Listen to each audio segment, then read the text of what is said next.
welcome to another video on my channel. I have shown already many versions of superheroes character. Now today I am going to show you superheroes character as toy car version.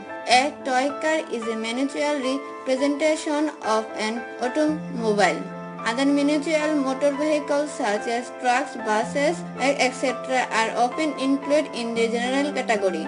Because many miniature vehicles are originally aimed at children as playthings, there is no precise difference between a model car and a toy car.